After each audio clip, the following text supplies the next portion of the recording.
Boa tarde a todos. Eu sou Kaline Rocha Cadori, estudante do curso de Bacharelado Interdisciplinar em Humanidades da UFOB, junto com a discente Madalena Bezerra, estudante do curso de Engenharia de Produção.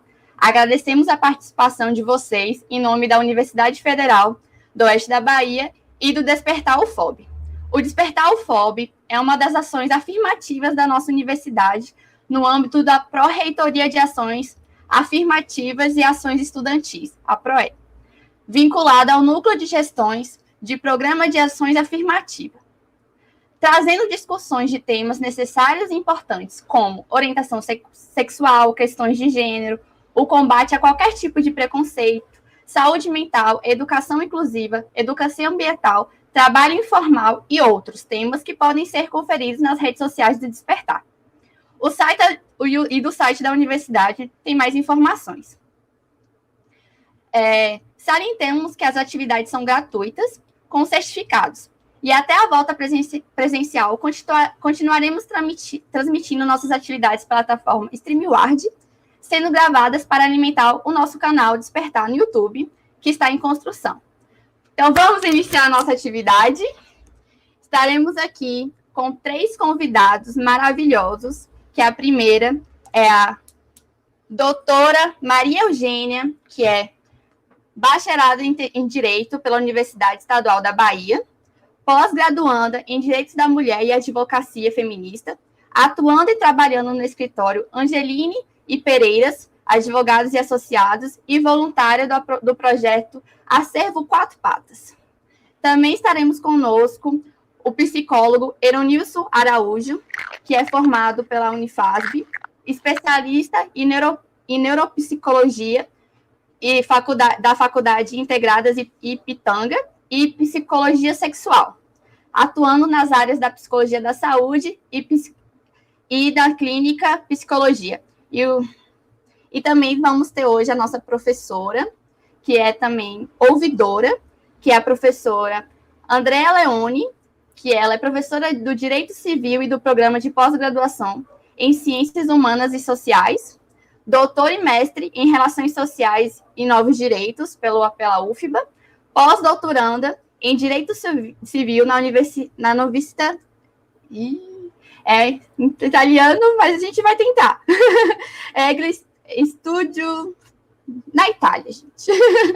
Nossa professora internacional. Especialista em Direito Civil pela UFBA, pesquisadora do Grupo Vida pela UFBA e líder do grupo de pesquisa Existo da UFOB. E com isso, vamos iniciar nossa live passando para a doutora Eugênia, para ela se apresentar e logo seguindo os nossos demais convidados. Boa tarde a todos e todas. Eu cumprimento todos os integrantes do projeto Despertar UFOB, os demais convidados e também os ouvintes, na pessoa de Kaline, que me convidou para participar deste debate, que trata de um tema tão importante, né?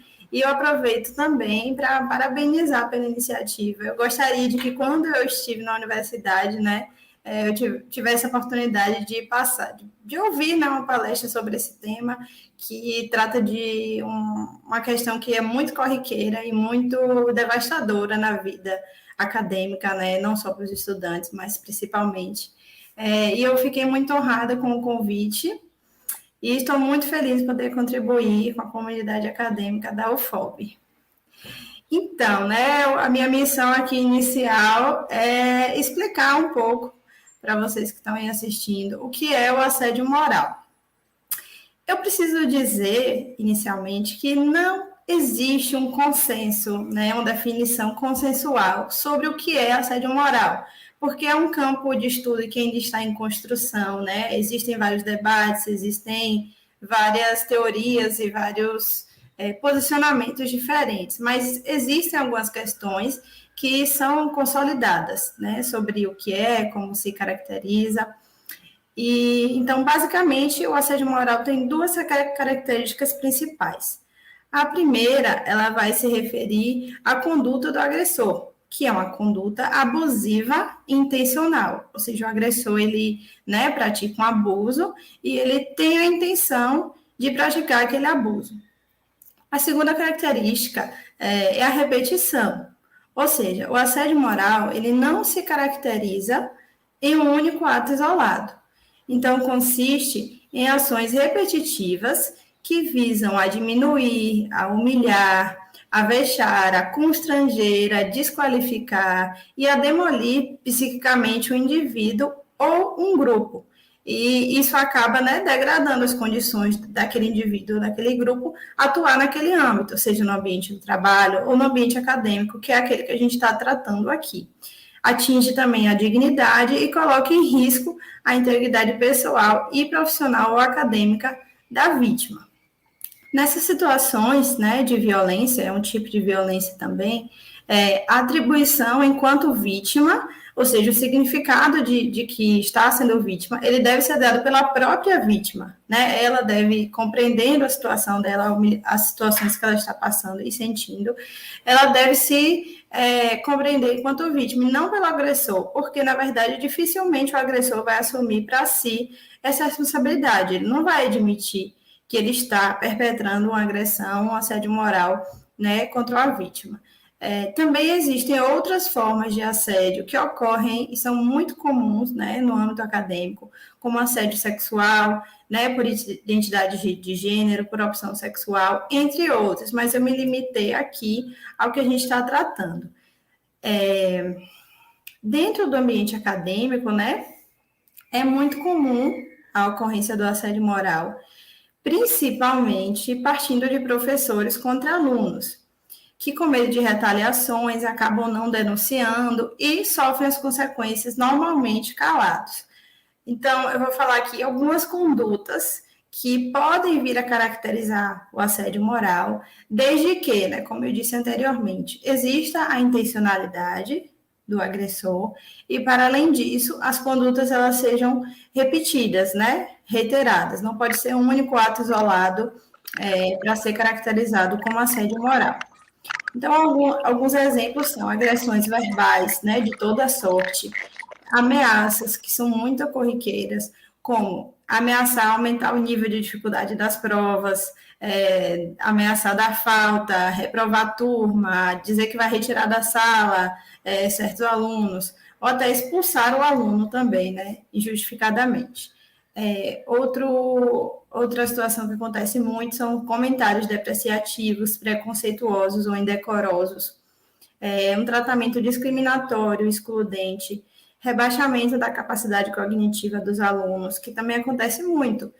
Um exemplo é quando se compara os alunos de forma irônica, né, com alunos de outras instituições, ou com outros grupos de ensino, ou entre os próprios alunos mesmo. Ou quando o professor, por exemplo, enaltece seus próprios conhecimentos, ridicularizando os erros dos alunos, né, nas provas, nos trabalhos, até em perguntas. Isso é muito comum, não sei se acontece na UFOB, mas eu já vivenciei situações em que os professores meio que intimidavam quando o aluno fazia perguntas que, no entendimento do professor, eram perguntas bestas, né? E, na verdade, nenhuma pergunta é besta, porque se existe uma dúvida, ela deve ser sanada e ela deve ser, né, dita para o professor, que é aquela pessoa que está ali naquele momento para ensinar o aluno, passar o conhecimento. Enfim, outros casos são também insultar um aluno que não conseguiu realizar atividades ou que faz perguntas sobre essa atividade, fazer comentários em público sobre as dificuldades, desempenho ou erros dos alunos, entre outros. Então, assim, são inúmeras as possíveis situações, né, de assédio moral.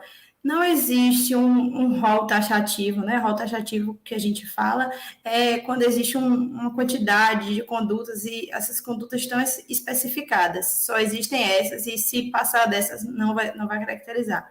No caso do assédio moral, não. É uma coisa muito ampla porque é uma coisa que trata-se de relações humanas e as relações humanas são complexas, né? Elas se materializam de diversas formas. Então, por isso, não tem como eu aqui dizer um rol de situações e serem só essas. Às vezes você está passando por um assédio moral que eu não citei aqui, mas que não é por isso que deixe de ser, né, uma situação de assédio moral, é preciso se avaliar caso a caso, e como eu falei anteriormente, é a vítima, né, que ela vai precisar sentir o que ela está passando, compreender aquela situação, se ela se sentiu ameaçada, se ela se sentiu humilhada, se ela se sentiu constrangida, né, de alguma forma, então é importante correr atrás.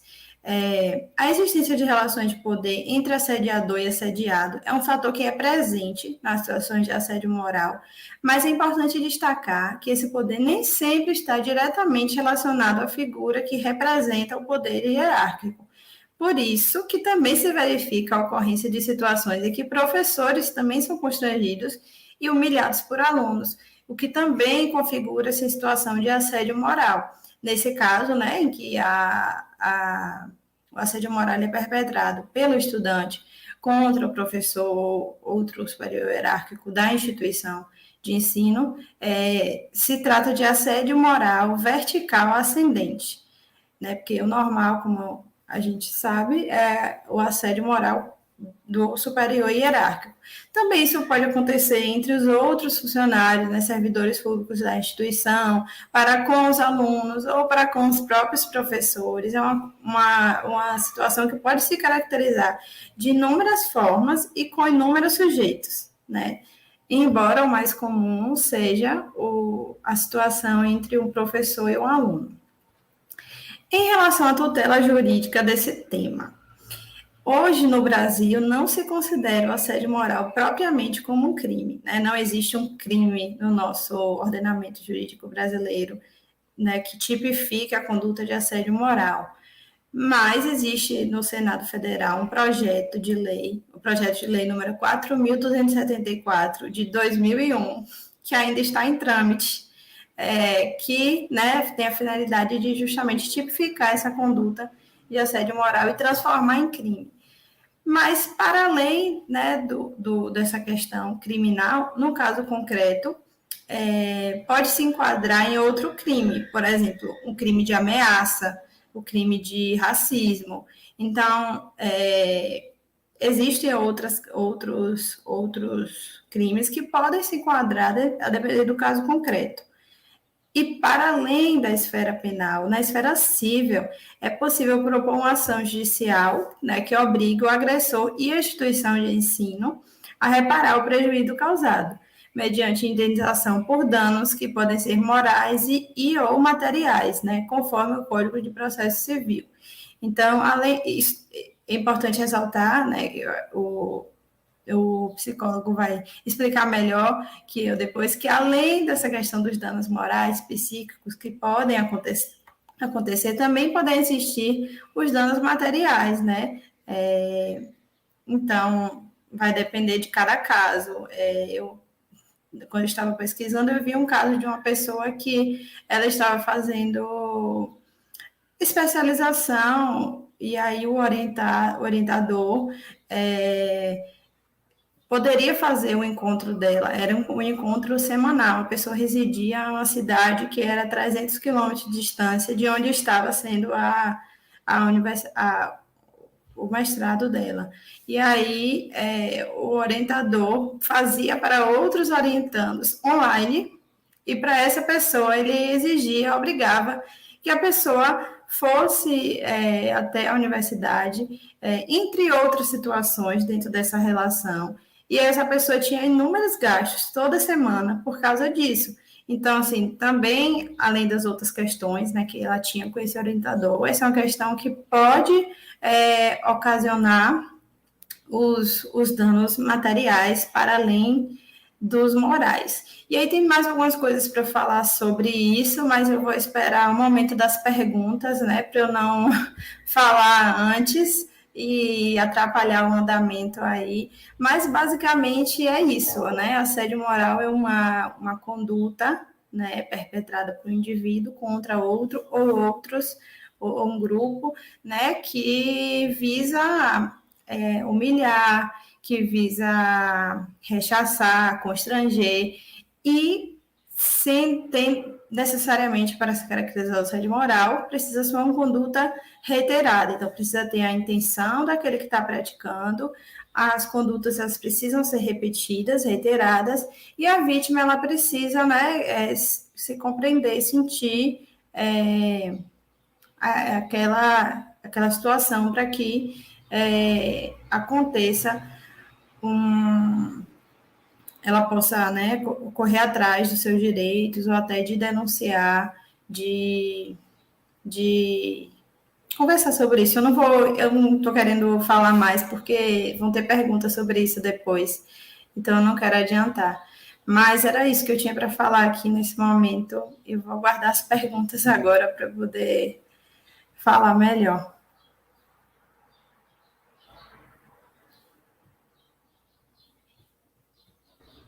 Obrigada, doutora Eugênia.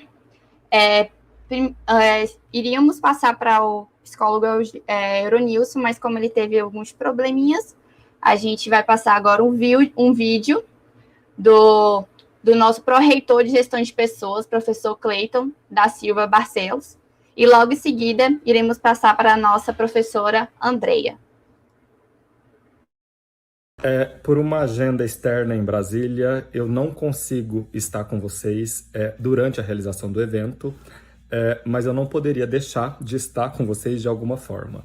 E aí, por isso, gravei esse vídeo um pouco antes para ser apresentado agora, neste momento em que vocês estão assistindo, porque eu precisava parabenizar a organização do evento por tratar de um assunto tão importante, tão necessário e tão carecedor de tantas discussões e esclarecimentos.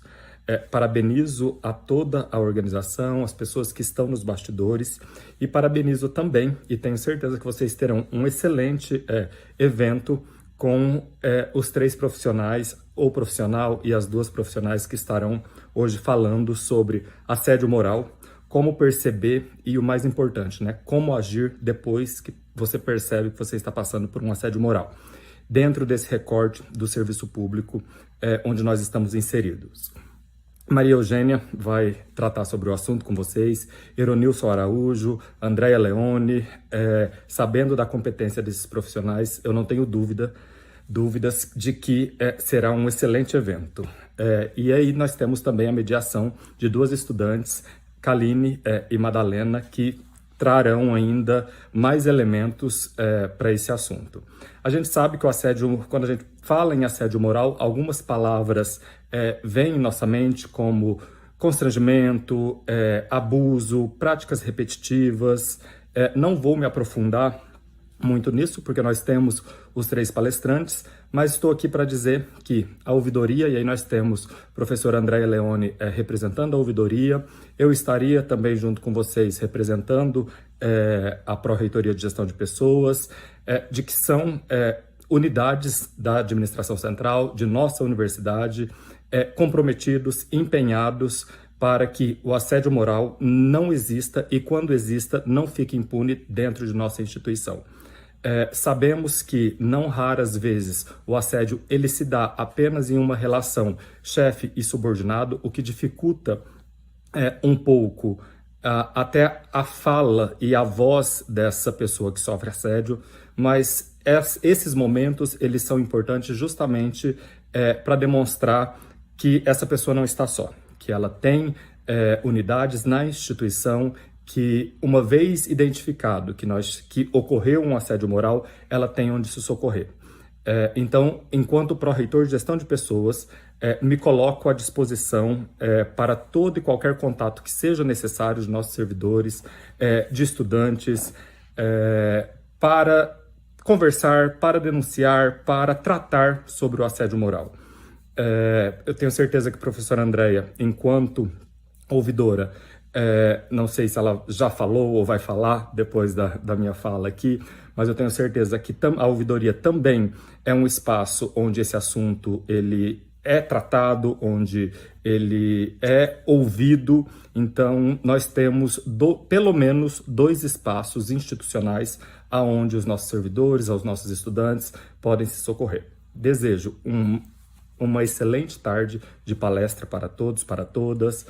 Coloco mais uma vez a Pró-Reitoria à disposição para dúvidas, para conversas, e aí podem enviar e-mail para o nosso e-mail institucional, progep@ufob.edu.br. Se for alguma questão que queira tratar de maneira mais individual, questionar, trazer algum elemento, conversar sobre isso, fique à vontade também em manter contato com o meu e-mail institucional. A gente sabe que não raras vezes as práticas de assédio deixam as pessoas envergonhadas, com medo de perguntar, com medo de até enviar um e-mail para o e-mail institucional, porque talvez outras pessoas possam ler. Então, pode enviar para o e-mail clayton.barcelos@ufob.edu.br, que nós vamos conversar, vamos avançar, vamos tratar sobre esse assunto que vocês estão tratando hoje e que depois eu vou assistir a gravação.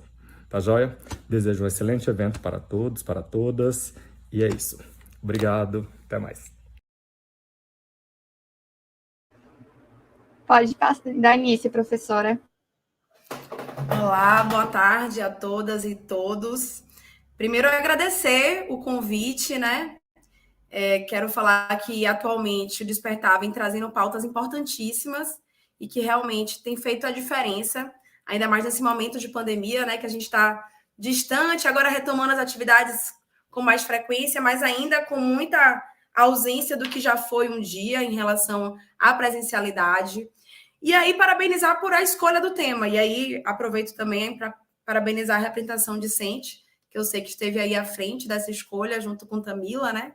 Que é um representante do Despertar. Dizer que é um tema muito lacunoso, que ainda vivenciamos um silêncio muito grande, que é um dos grandes desafios, né? A doutora Maria Eugênia falou agora, e realmente é um dos nossos grandes desafios. E que são espaços como esse que fazem a diferença mesmo, né? Que garantem a possibilidade da gente pensar em caminhos para garantir uma política de proteção eficaz. Ou a gente não tem como, né, conseguir avançar. Eu trouxe uns slides, porque me convidaram para falar um pouco de como é que, então, é o funcionamento da ouvidoria, né? Como a ouvidoria pode apoiar nesse processo. E aí eu queria aqui compartilhar. Deixa eu só compartilhar a tela. Mentira, eu não sei. Uma janela, achei. Achei.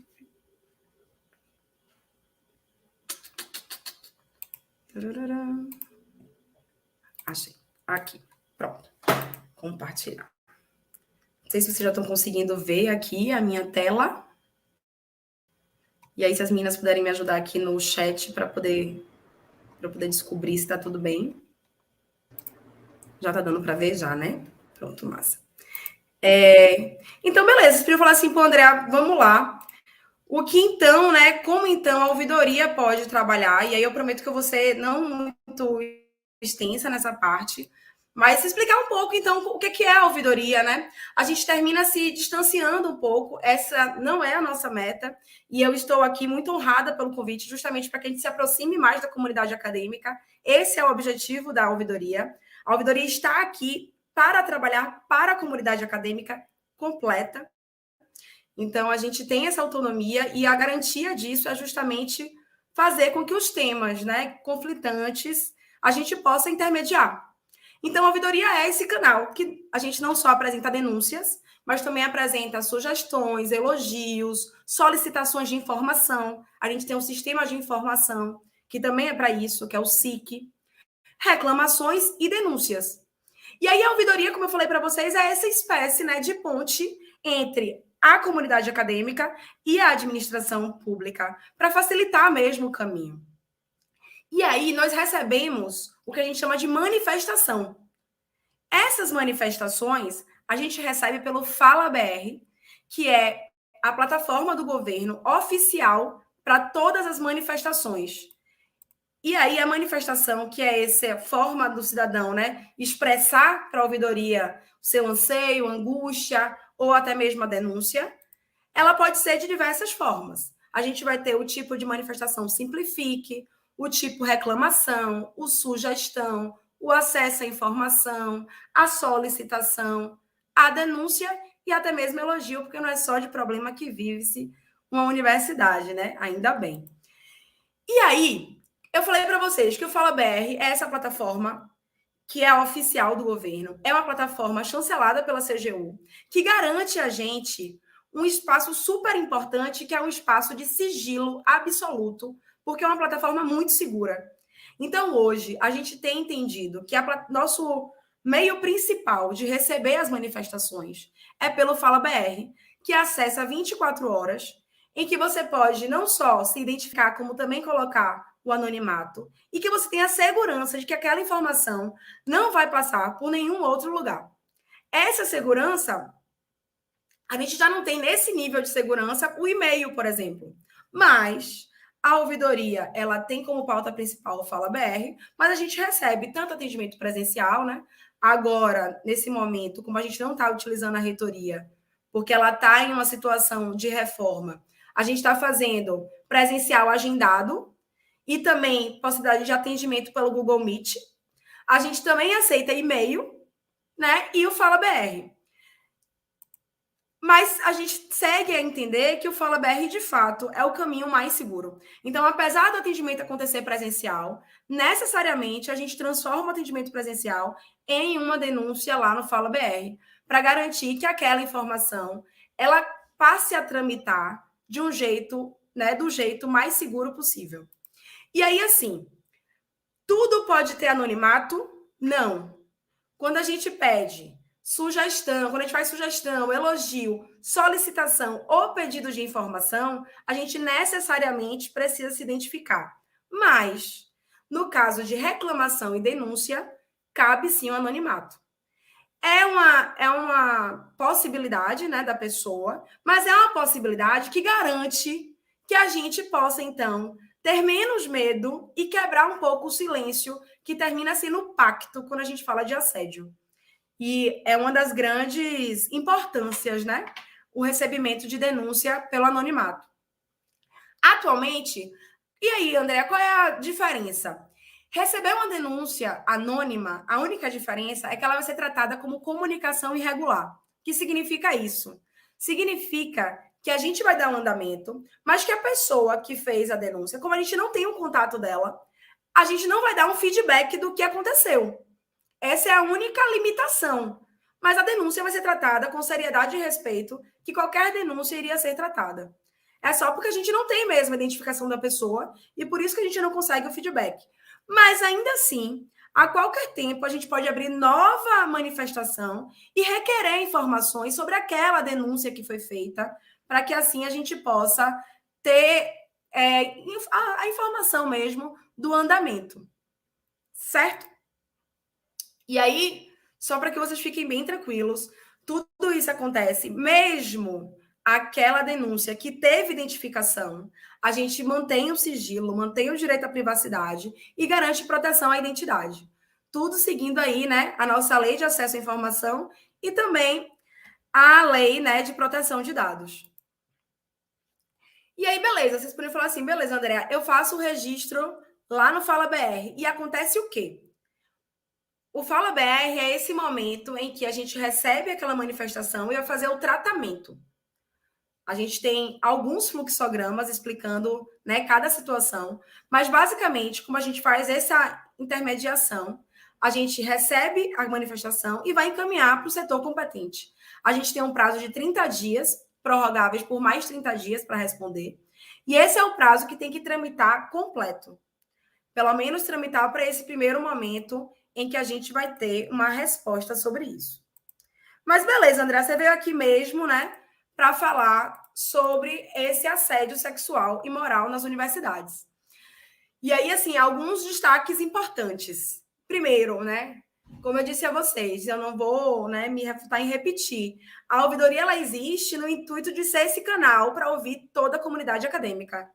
Então, além da importância para receber sugestões, reclamações, a gente ainda vai tratar das denúncias referentes a assédio no âmbito da universidade.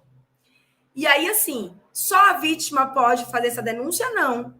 Tem também a possibilidade de pessoas que estão envolvidas indiretamente, né, que testemunharam o fato ou que têm a informação do fato e tem alguma materialidade para garantir aquela informação. Porque o que acontece no primeiro momento? A gente analisa na ouvidoria a autoria, quem são as partes, e a materialidade, se tem fundamentação aquilo que foi dito. Daí a importância de registros, e registros que podem ser conversas no WhatsApp, e-mails trocados, né? Informações com testemunhas, para poder garantir aquele fato que aconteceu na presencialidade. Tudo isso é importante para que a gente dê o robustez àquela informação que a gente está trazendo diante da denúncia.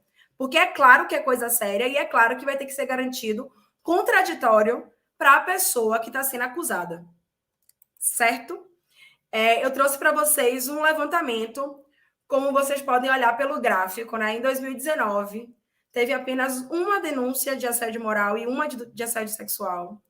Em 2020, se repetiu mais uma denúncia de assédio moral e mais uma de assédio sexual.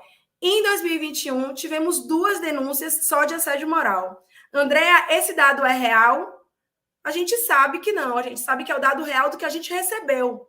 O que não significa ser o dado que reflete a vida cotidiana de toda a comunidade acadêmica. E a gente sabe que tem um desafio pela frente, que é o que fazer para aproximar a ouvidoria da comunidade, para que as pessoas possam se sentir, né, fortes o suficiente em denunciar, porque a gente sabe que existe aí um caminho grande entre o silêncio e o temor para garantir, né, o mínimo que seria, que é a proteção dessa pessoa. Mas a gente sabe que é um caminho que realmente é um desafio, porque muda uma cultura também. E a gente está disposto a isso, que é o mais importante, né? Estamos aqui hoje reunidos, falando sobre o tema, justamente porque acreditamos nessa mudança.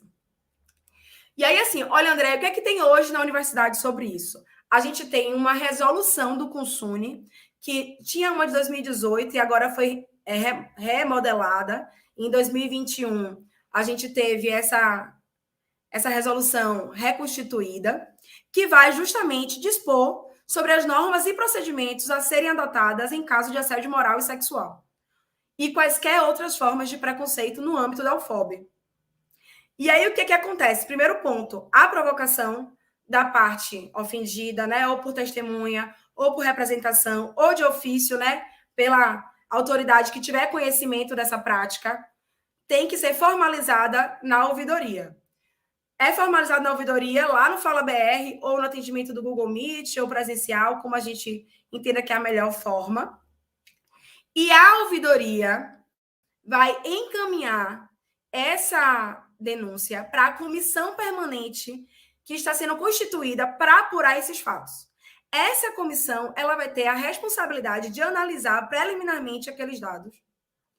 E uma vez analisando e percebendo que realmente tem autoria, tem materialidade, volta para a ouvidoria, para que a ouvidoria encaminhe a reitoria, que é o nosso órgão que detém o poder correicional, para a instauração de processo administrativo, sindicância investigativa, ou até mesmo, se for o caso, arquivamento, porque não teve materialidade.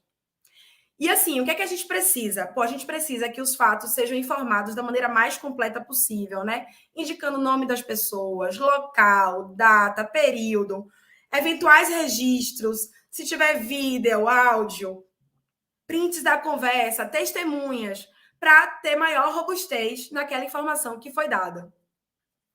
E por isso a importância desse cuidado que a gente está tendo ao dizer que a informação também tem que vir preparada de documentos essenciais para a gente conseguir garantir que essa denúncia ela tenha encaminhamento e possa realmente ter uma eficácia.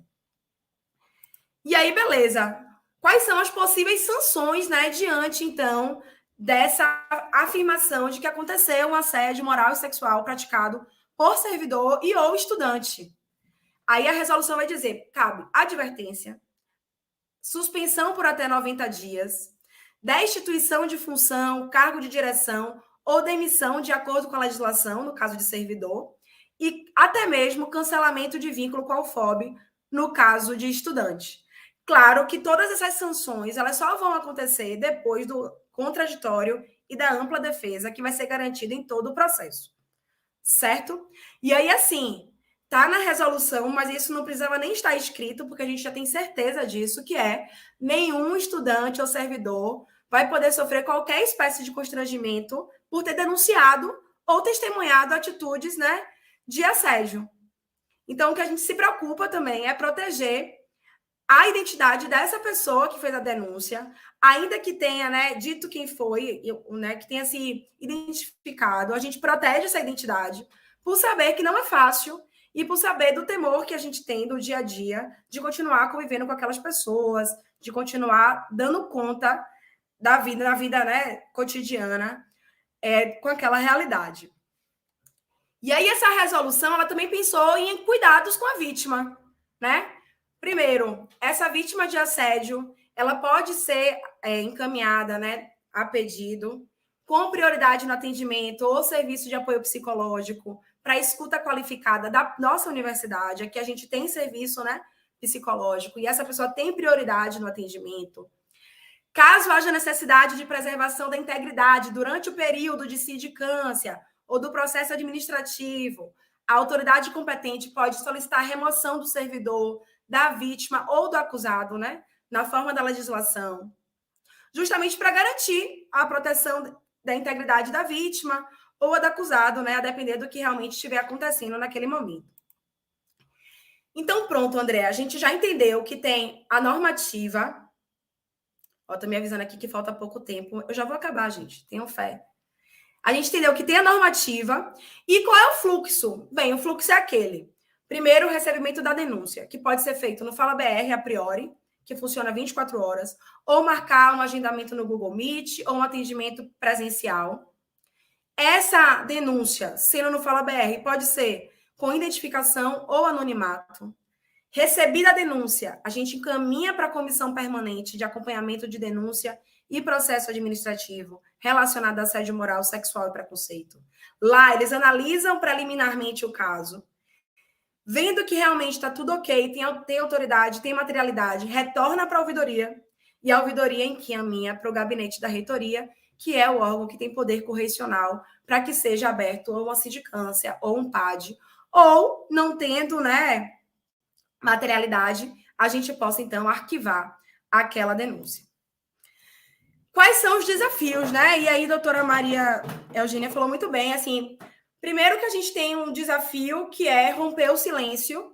A gente acredita que esse desafio a gente pode ir combatendo aos pouquinhos a partir da informação. Então, outro desafio que a gente tem é essa parte de trabalhar a formação e mobilização da comunidade e da comunidade acadêmica como um todo, né? Gestores, servidores, alunos, todos unidos nessa ideia de sensibilização mesmo com a temática e com a necessidade de proteção à vítima e até mesmo com a informação de atitudes não assediosas, que isso também é bem importante. E aí tem um outro desafio também, que é sempre ter esse acolhimento com discrição, sigilo, respeito e proteção à integridade física e dignidade, que é o norte para qualquer denúncia de assédio, mas que também é um desafio, porque a gente sabe como é uma situação delicada, a gente sabe que aquela vítima está ali revivendo a situação ao contar para a gente, e que tudo isso é muito importante e muito delicado. Daí, o cuidado que a gente tem que ter e do entendimento que é um desafio sempre. Diante disso, e já finalizando aqui minha fala, a gente tem alguns caminhos, né? Enquanto ouvidora, desde 2021, a gente iniciou uma parceria com a Progep. Naquele ano, a gente começou com a campanha de assédio moral organizacional, muito também, né, puxado pela pandemia. A gente começou a viver um momento de home office que trouxe diversas situações difíceis, porque a gente está dentro de casa, mas a nossa casa também virou o nosso trabalho. Então, em 2021, a nossa pauta foi assédio moral organizacional, e já estávamos, né, com esse norte de 2022, desdobrar para assédio moral e sexual em relação à comunidade acadêmica. E foi quando a gente recebeu o convite do Despertar em boa hora, e aí a gente se uniu, né? A nossa ideia é que não pare aqui esse momento, que a gente dê continuidade, fazendo cards informativos, outras palestras de informação e sensibilização. A nossa ideia, né, de parceria da Progep e ouvidoria é conversa com os servidores. Agora nós estamos iniciando uma escuta itinerante, onde a Progep e a ouvidoria vai começar a ir nos campings, né, das 5 cidades para poder ouvir os servidores e estudantes. É uma forma de a gente se aproximar mais das universidades que não estão centralizadas em Barreiras. Então, a gente começa agora, se eu não me engano, 9 de junho, a gente vai para além, e a cada mês a gente vai estar indo em uma cidade. Termina sendo uma tentativa, é claro que é só um pouquinho do que a gente pode fazer, mas é uma tentativa de ir se aproximando, porque, de fato, se um caminho que eu acredito é o caminho da informação e da aproximação com os nossos pares, para que possa ser mais acessível e possível. E um outro caminho que garantiu, né, e garante concretude a essa política é a Comissão Permanente de Acompanhamento de Denúncias e Processos Administrativos relacionados à questão de assédio. Termina sendo realmente importantíssimo, que mostra a seriedade e o respeito que a gente tem que ter, que a gente tem ao tratar de uma situação como essa. Já acabei. Lembrando a vocês que a ouvidoria está no Instagram. Se vocês puderem seguir, as campanhas também acontecem pelo Instagram. Ouvidoria UFOB. As campanhas a gente está sempre trazendo lá no Instagram, informando o que a gente está fazendo. A gente tem aí o nosso plano de ação que já está disponibilizado para o ano de 2022. E tudo isso é uma forma de garantir mais transparência no nosso trabalho. Eu queria deixar aqui o e-mail da ouvidoria, né? Que vocês fiquem à vontade para entrar em contato. Esse telefone, como a gente não está presencialmente na reitoria, não está funcionando, mas entrando em contato pela ouvidoria, vocês conseguem não só já agendar, inclusive na bio, eu acho tão chique falar bio do Instagram, acho assim, né? Coisa da blogueira. Mas na bio lá do nosso perfil da ouvidoria, vocês conseguem agendar uma reunião do Meet diretamente. Então, já é uma forma de facilitar essa comunicação. E aí, a gente, conversando pessoalmente, a gente consegue, inclusive, encaminhar nessa própria reunião. Agradecer mais uma vez esse espaço. Tentei aí, com cuidado, falar, né, boa parte do que eu queria realmente compartilhar com vocês. Fico à disposição para perguntas e muito obrigada. Obrigada a você, professora. Foi muito bom a sua fala. Agora a gente vai passar para o psicólogo Eronilson.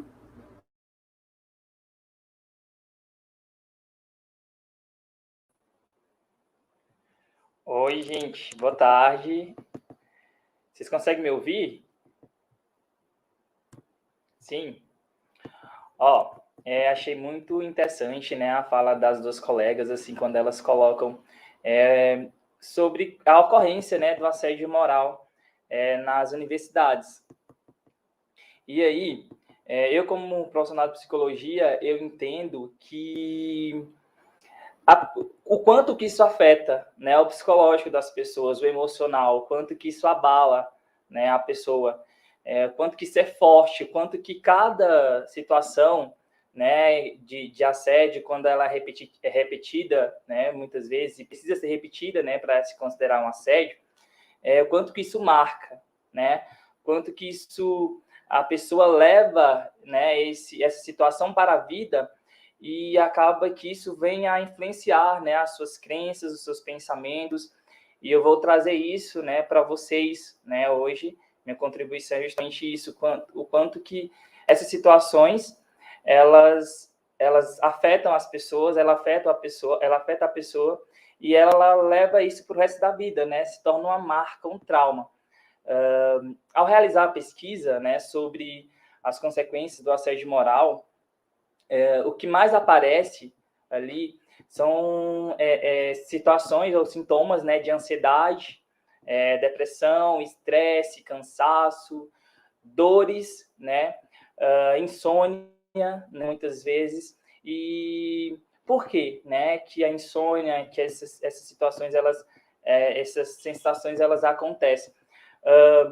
Quando a pessoa ela vivencia, né, uma situação de assédio, não é apenas aquela situação em si, não é apenas aquele momento que vai ficar ali, né, na mente da pessoa, que a pessoa vai ficar ali processando isso. Não, né? Ela lembra da situação. E toda vez que ela lembra da situação, gera nela emoções, né? Gera nessa pessoa o sentimento, né, de impotência, ou de raiva, ou de medo, ou de angústia. Então, ela acaba que revivendo por muito tempo, por muitas vezes, aquelas situações, né? Então, assim, por ser uma situação, né, de humilhação, de constrangimento, isso acaba que gerando, né, esses sentimentos, e a pessoa fica relembrando isso por muitas vezes, né, por se tornar algo muito, muito marcante. Eu costumo sempre pensar, né, e reforçar isso também com os meus pacientes, que muitas vezes, quando nós estamos passando por uma situação positiva, nós não remoemos essa situação positiva por muito tempo. Nós temos uma tendência de ficar pensando e remoendo muito situações negativas, né? Então, a gente passa a semana todinha, né, pensando sobre aquilo, reavaliando aquela situação, aquele momento, quando é negativo, né? É uma tendência nossa.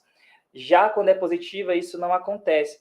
Então, o assédio, né, certamente é uma situação extremamente chata, uma situação extremamente ruim, né, uma humilhação na frente das pessoas, e isso machuca muito alguém quando sofre, né? E a pessoa acaba que supervalorizando aquela situação, supervalorizando aquela fala, e passa semanas, né, pensando naquilo, e quando se repete, né, que é a questão do assédio, a frequência, né, acaba que se tornando mais intenso, né, e perdurando por muito tempo. E na vida adulta e tudo mais, acaba que mexendo muito, né, com a pessoa pro resto da vida. Existe também, né, além disso, de sensações de ansiedade, né, de depressão também, né, que são transtornos psicológicos sérios, existe também somatização de sintomas, né, por conta do assédio, né, daquele nível emocional extremo, a pessoa começa a apresentar, por exemplo, pressão arterial, né, pressão alta, crises de asmas, palpitação, queda de cabelo, disfunção sexual, né, pode apresentar, na verdade, tudo isso, né, se isola, acaba que, por vezes, também até, e muitas vezes, desistindo, né, do curso, saindo, tendo essa evasão, né, da faculdade, que pode acontecer também justamente pelo desenvolvimento de crenças, de pensamentos, de que vai ser difícil, de que não vai conseguir. Eu vou explanar mais sobre isso. Existe também, né, em alguns casos, a questão do suicídio, da tentativa de suicídio, né, essa pressão que é colocada em cima daquela pessoa. Isso pode ser tão forte, tão marcante, que pode ser um dos ativadores, né, um dos fatores que leva a pessoa a cometer um suicídio, tá bom? E aí, eu trouxe para vocês, eu pensei para trazer para vocês como é que funciona uma situação, né, de assédio, e o que a pessoa pensa, né, o que a pessoa pode pensar, como é que funciona esse momento. Então, de acordo com a terapia cognitivo-comportamental, que é a abordagem com a qual eu trabalho, nós entendemos que nós fazemos, acontece uma situação e nós interpretamos essa situação, né? Nós temos um pensamento dessa situação, muitas vezes um pensamento automático, não é um pensamento que a gente quer ter, não é o que a gente quer pensar, mas é automático, né? E esse pensamento, ele gera na gente um sentimento, uma emoção. Um pensamento gera uma emoção e, consequentemente, essa emoção faz com que a gente tenha reações fisiológicas, certo? E, posteriormente, afeta o nosso comportamento. Ou seja, um pensamento gera uma emoção e que gera um comportamento. E aí, né, eu trouxe uma situação, né, que foi até apresentado aqui, referente a um assédio moral, no sentido de que o professor, ele aterroriza, né, os seus alunos, dizendo que a sua prova vai ser mais difícil, que vai ser impossível responder. Enfim, isso é um tipo de assédio. E, diante da situação, o aluno, né, ele pode pensar assim: nossa, eu sou burro, o professor já me disse que eu sou burro, então não vou conseguir. Olha o pensamento que gera nele, que pode gerar nele, né? Só um exemplo. E quando esse pensamento ele é instaurado ali, a pessoa não avalia o pensamento, a pessoa acredita que esse pensamento é verdade. Então, esse pensamento leva, né, a pessoa a sentir uma emoção, como, por exemplo, sentir ansiedade, ou sentir medo, sentir angústia, né? Triste por pensar, por achar que é burro, por achar que não vai conseguir, por achar que vai decepcionar as pessoas. E a consequência disso, muitas vezes, por exemplo, o aluno ele não vai fazer a prova, né? Ele se isola e, posteriormente, ele venha a desistir da faculdade, né? Então, há esse ciclo, né? O pensamento influenciou a emoção, que influenciou, né, o comportamento da pessoa, a decisão da pessoa. Outro ponto também, né, outro exemplo que eu pontuei foi referente a perguntar, né? Foi colocado aqui também essa situação, né, que o professor ele tem que explicar, né? Ele pode explicar. Não existe perguntas bobas, não existe se o aluno está perguntando, se alguém está perguntando, né? Porque há essa dúvida. Então, quando existem situações como essa, né, de que tem um histórico de que o professor, enfim, ele humilha, ele traz, né, essa situação, né, para a sala de aula, não respondendo os seus alunos, acaba que quando surge uma dúvida com o aluno, né, quando ele passa por uma situação de dúvida e ele vai perguntar, automaticamente ele pensa, né? Automaticamente ele pensa, né? O professor vai me chamar de burro ou vai me destratar, enfim. Então, assim, quando ele pensa isso, né, que o professor vai chamar de burro, que o professor vai achar que é uma pergunta besta, que os alunos vão zombar dele e tudo mais, ele pode, isso automaticamente gera uma emoção, né? Como, por exemplo, uma frustração, né, uma ansiedade, medo, né, enfim, uma emoção. E aí ele vai se comportar diante a essa situação, diante a esse pensamento e emoção, como, por exemplo, fica calado, né, fica com a dúvida. E isso, posteriormente, vai resultar, possivelmente, uma nota baixa, né, justamente por conta desse pensamento, né, dessa situação. Então, assim, é muito, muito importante, né, que o professor e os alunos, todo mundo entender que nós participamos da vida da outra pessoa, né? De acordo com que essa pessoa entra em contato com a gente, essa pessoa ela forma opiniões, né? A gente forma crenças, né, das pessoas.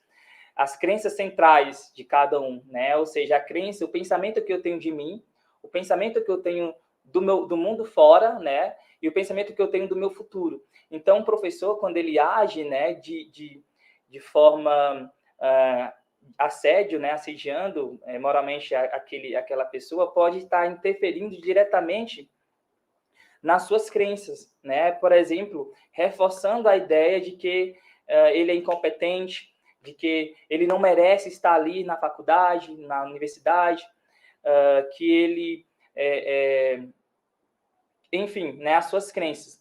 E aí, eu até coloquei aqui e pensei também, né, comigo, que o professor ele influencia diretamente, né, na autoestima dos seus alunos e vice-versa, né? Os seus alunos também influenciam na autoestima do seu professor, né? Que também pode acontecer, e foi colocado aqui também, que o assédio talvez pode partir dos seus alunos, né, dos alunos para com o professor.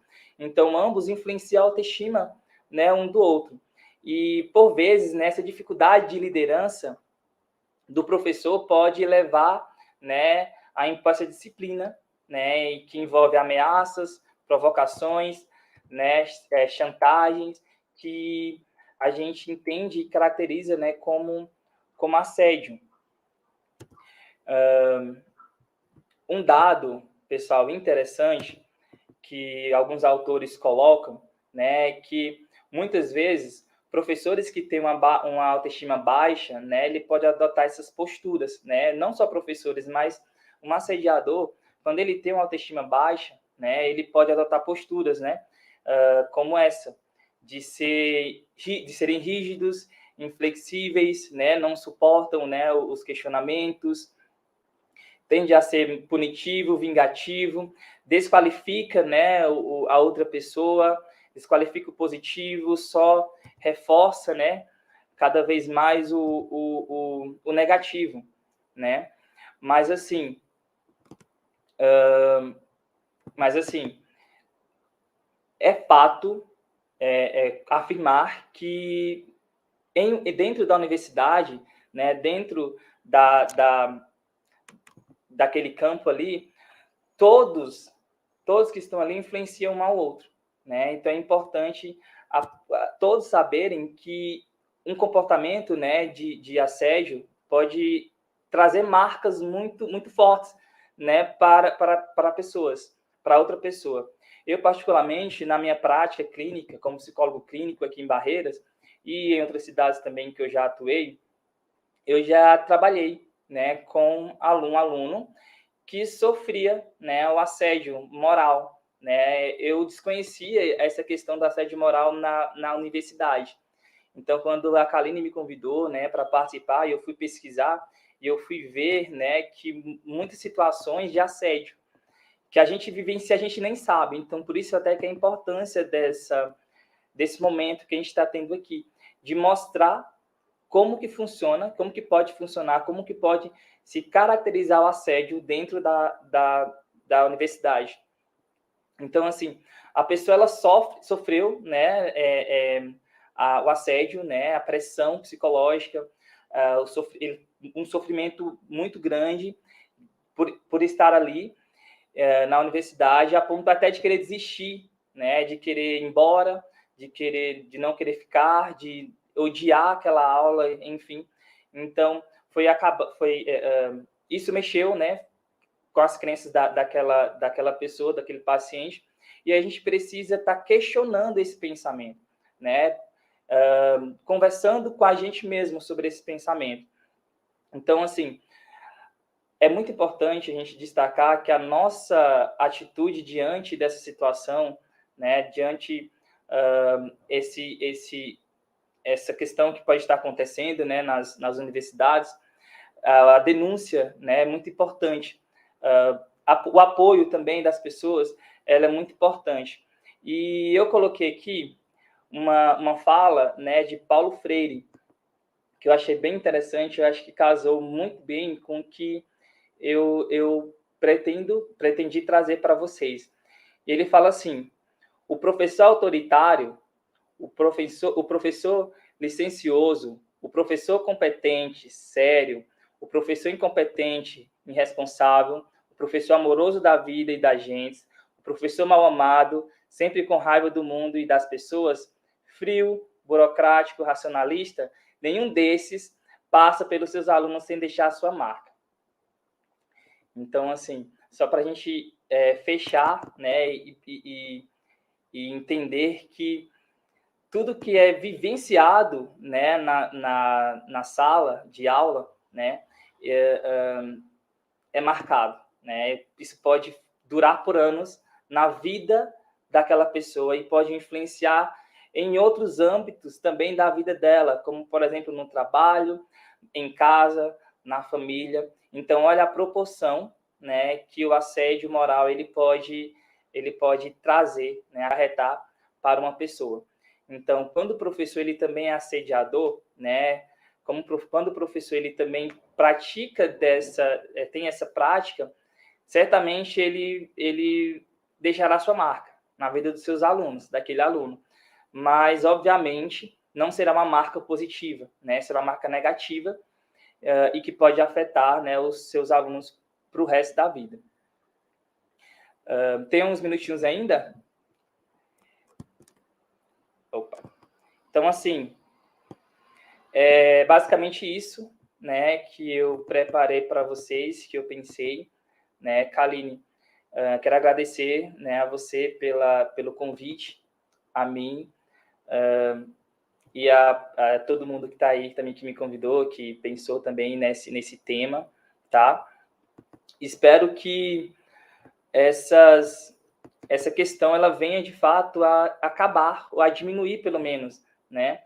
Que isso de fato pode mexer, né? Mexerá sim com o emocional dessas pessoas e pode provocar diversas consequências, né? Como, por exemplo, um deles é a evasão da universidade, né? A saída, o aluno não acreditar nele, nas suas potencialidades e, de fato, não conseguir alcançar os seus objetivos por, né, uma situação como um assédio. Lembrando também da rede de apoio que vocês têm, né, na UFOB, que foi colocado também anteriormente, que pode ser buscado, pode ser entrado em contato. E é isso. Obrigado, doutor Nilson. Se você tiver alguma pergunta, pessoal que estamos assistindo, pode mandar no chat, queremos fazer os nossos convidados.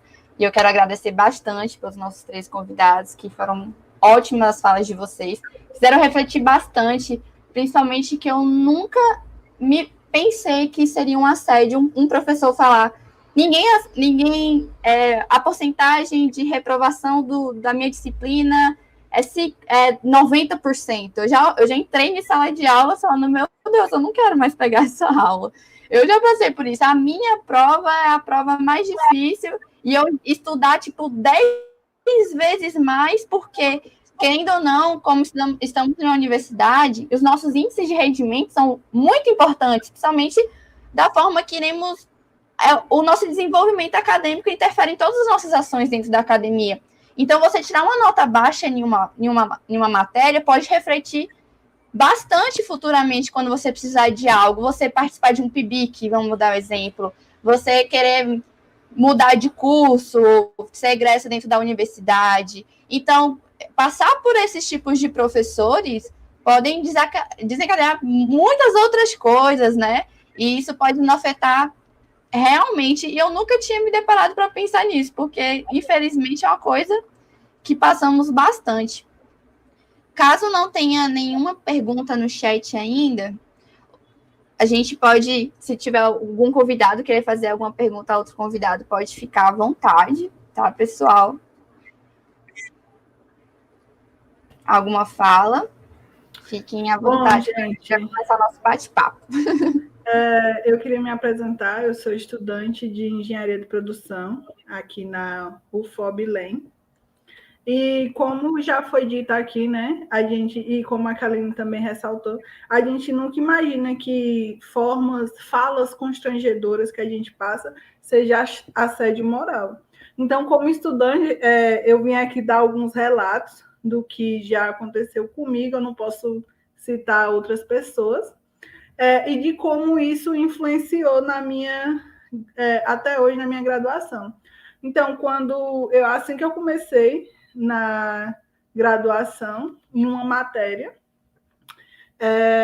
a professora, ela me deu um grito numa aula de experimento e falou que eu era burra porque eu estava fazendo aquilo ali errado. E isso numa sala cheia de pessoas, tipo assim, tinha mais de 20 alunos na mesma sala. Era uma aula experimental, então eu fiquei passada, quase saí chorando, que eu sou um pouco sensível.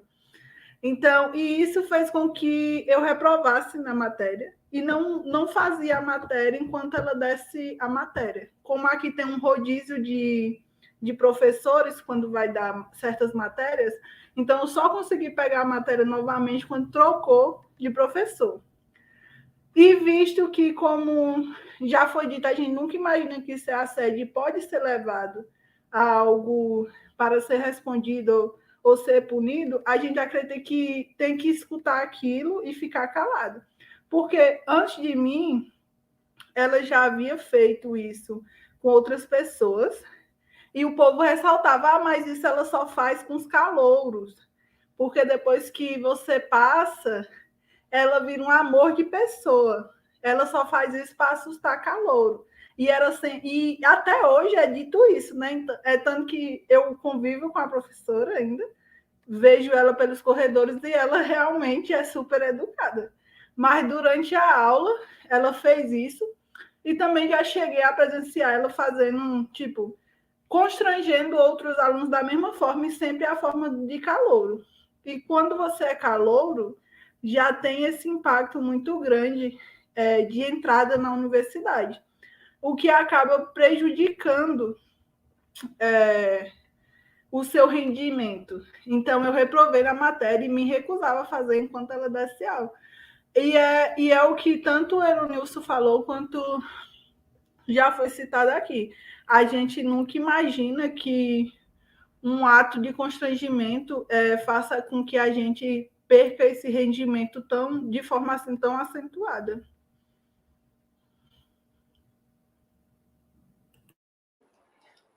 Legal o que você colocou realmente, né? O quanto que aquela situação, né? Aquele vexame, aquela humilhação fez você... você poderia, na verdade, ter terminado, concluído aquela matéria muito tempo antes. E você prolongou, né? Então, olha a consequência daquela situação para você. Além de ter sido naquele momento em que você chorou, você ficou triste, você ficou mal, né?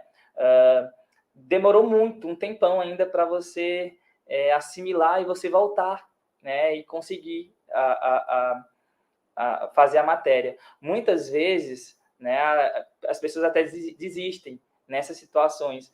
Elas perdem, né, a bolsa, perdem o interesse, até a vontade do curso, de fazer o curso, né, justamente por conta de situações como essas que foram colocadas por você.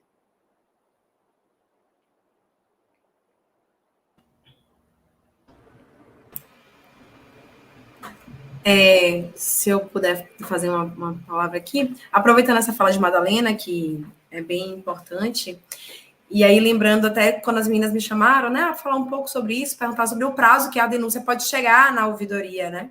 E aí falando um pouco sobre isso, né? O que acontece?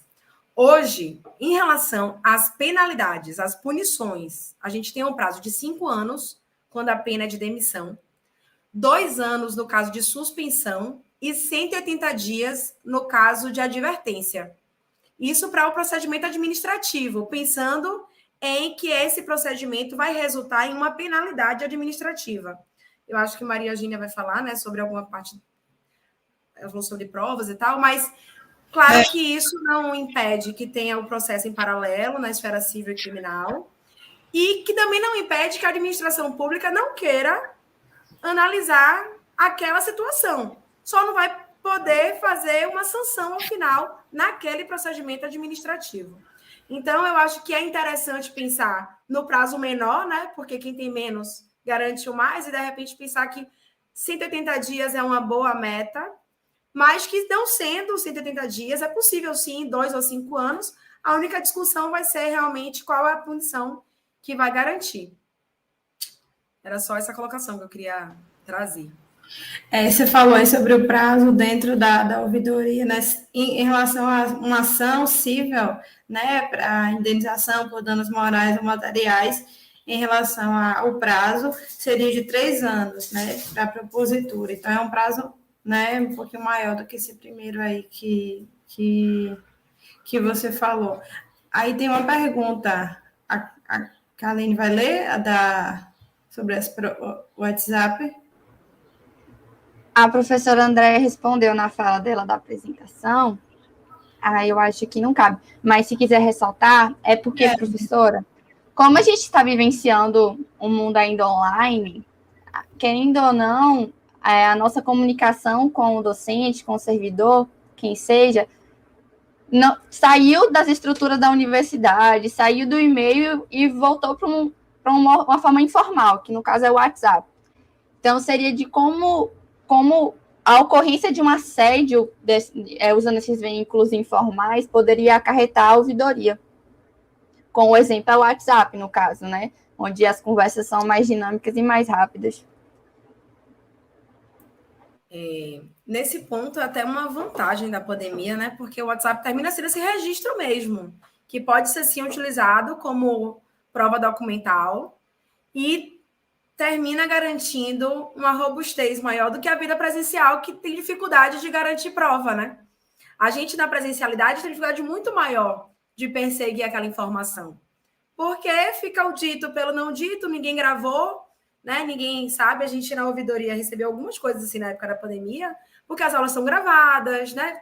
Ficou, infelizmente, o que eu vou dizer, mas aí ficou mais fácil provar as coisas que acontecem, já que estão, né, ali na mídia e gravadas. Na presencialidade, a gente tem um desafio maior, que é conseguir testemunha, logo uma pessoa que vai se expor, que normalmente não quer também. Então, a gente tem mais desafios a travar. E respondendo a pergunta, sim, né? A gente tem essa frente aí e pode utilizar como prova documental as conversas do WhatsApp. Em relação ao processo também, também é um elemento, né, probatório que pode sustentar melhor as alegações, né? Tanto os e-mails quanto conversas de WhatsApp, tudo que tiver no meio digital. Mas também é importante eu dizer aqui, vou dizer porque isso pode ser bom para quem está ouvindo, que se acontecer com você, você pode pegar o seu celular, se você conseguir, né, se outra pessoa ver, e gravar o áudio. Essa prova é uma prova legal, lícita e vai ser válida dentro do processo, porque você também é o interlocutor dentro daquela gravação. Então, nesse caso, quando você é o interlocutor dentro da gravação, chama-se de captação ambiental. E é uma prova que ela é lícita, ela pode ser usada, né, num processo judicial. Eu acredito que também pode ser encaminhada à ouvidoria pelo mesmo motivo, né, porque é uma prova que é lícita. Também pode se utilizar vídeos, né, testemunhas, né, dos fatos, tudo mais que for possível. Em relação à ação judicial também é importante, se você tiver acompanhamento psicológico durante aquele fato que aconteceu, você apresentar um relatório psicológico, né, ou até acompanhamento psiquiátrico também, porque vai dar mais robustez ao seu pedido, à sua ação, para que fique comprovado realmente os danos que você sofreu.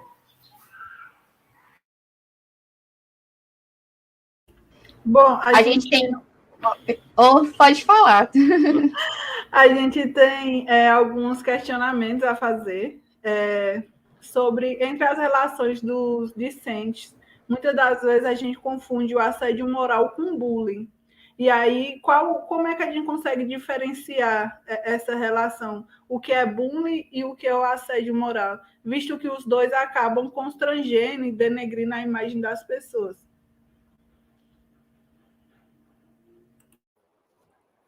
Eu acho que essa eu posso falar um pouquinho. Né? É interessante, né, o que você pontuou, né, que tanto bullying quanto assédio moral, eles têm as suas consequências, eles são muito similares, né, são muito parecidas. Acaba que humilha a pessoa, acaba que a pessoa, isso pode reforçar, né, um sentimento negativo sobre a pessoa, né, sobre a ideia que ela tem dela mesma, sobre a crença que ela tem.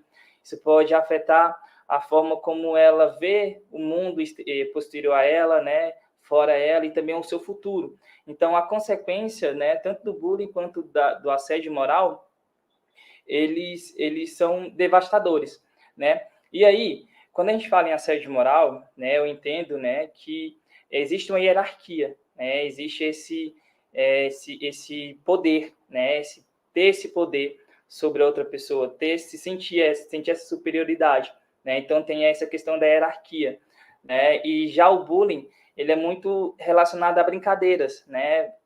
Como se fossem brincadeiras, né, que afetam as outras pessoas.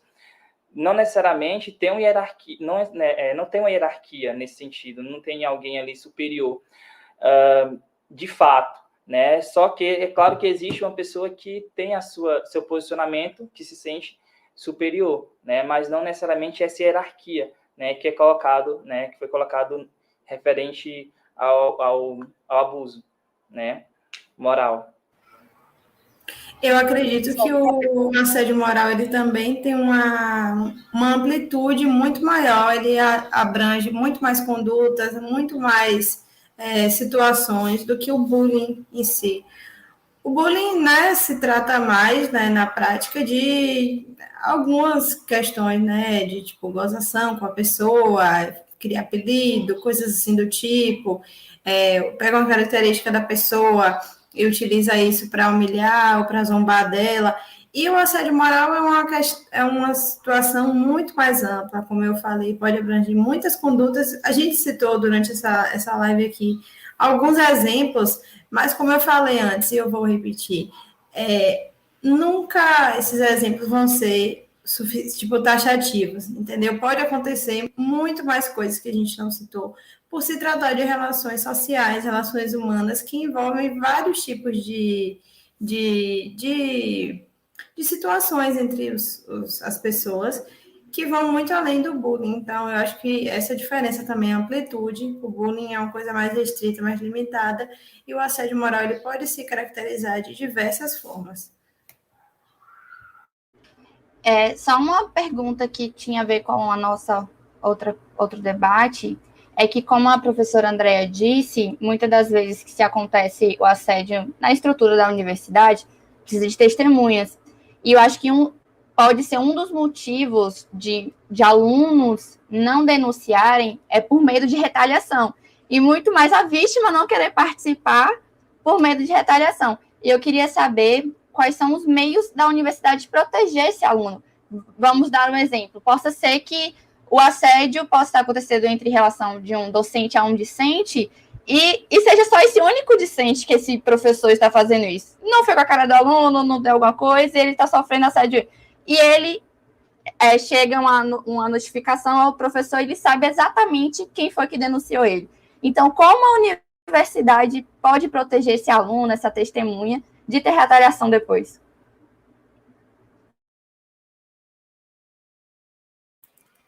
Kaline, então, assim, é sempre um desafio, né, de garantir essa proteção integral, efetiva, porque as relações interpessoais, elas fogem muito do âmbito, né? Na resolução, como eu passei para vocês, a gente prevê até remoção diante das consequências que podem acontecer, remoção do discente do campus, remoção do docente do campus, de repente até a possibilidade daquele momento trancar aquela matrícula, que não vai continuar com aquela relação, né? Se o aluno estiver cursando aquela atividade, para poder fazer esse componente com outro professor. E aí, na verdade, é quase um ajuste em cada caso concreto.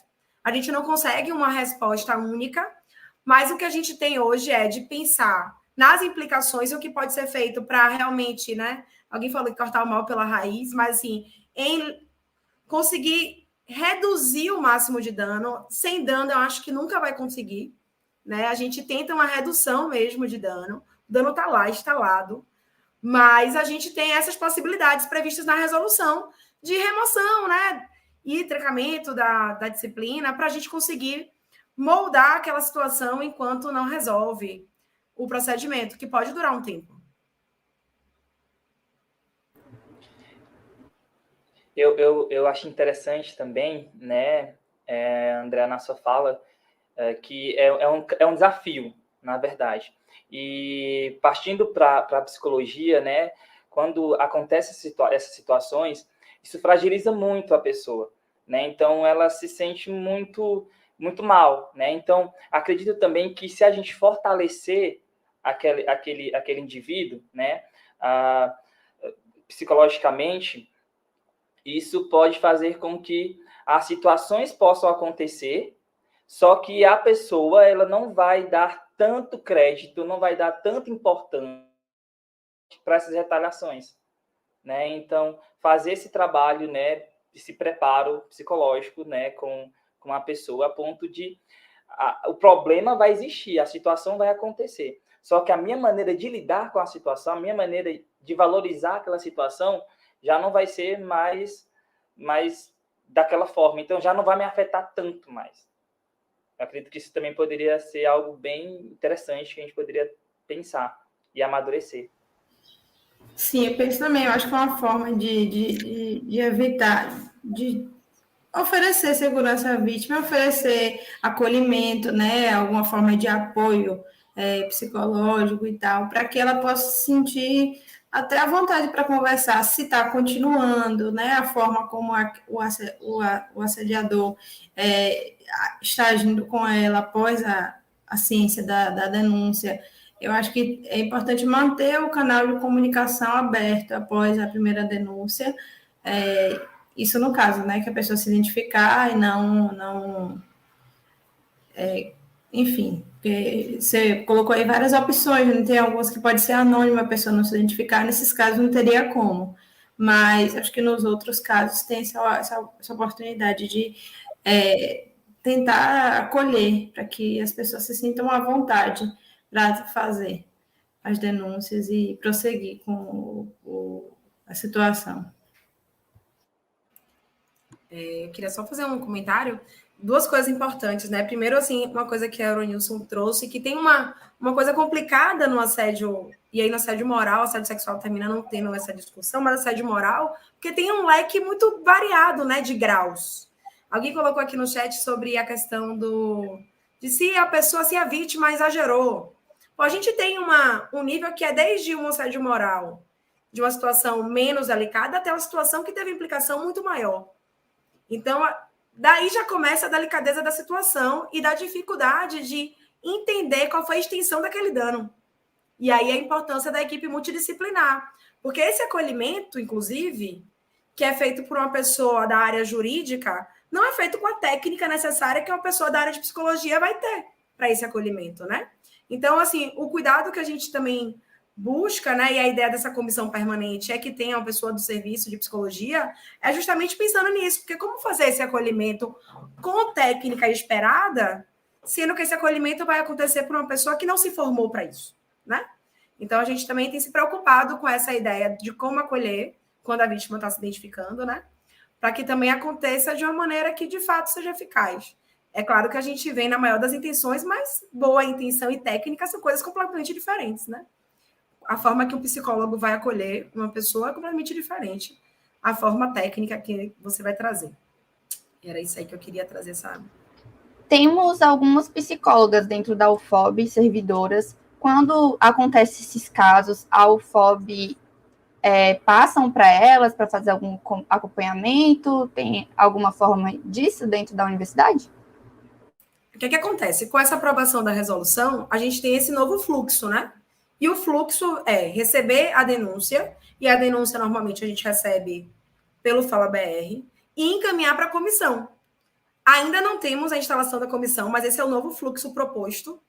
E no novo fluxo, a comissão tem representante do serviço de psicologia.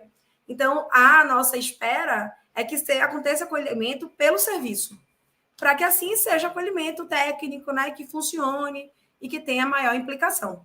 Mas hoje, né, eu estou na ouvidoria desde 2020, eu não recebi nenhuma denúncia com identificação, então ainda não tive a oportunidade de te contar o que aconteceu no acolhimento. Mas a gente, nesse momento, quem faz esse acolhimento, esse atendimento, essa atenção inicial é a gente, e o que a gente faz é encaminhar aquela pessoa para o serviço, né?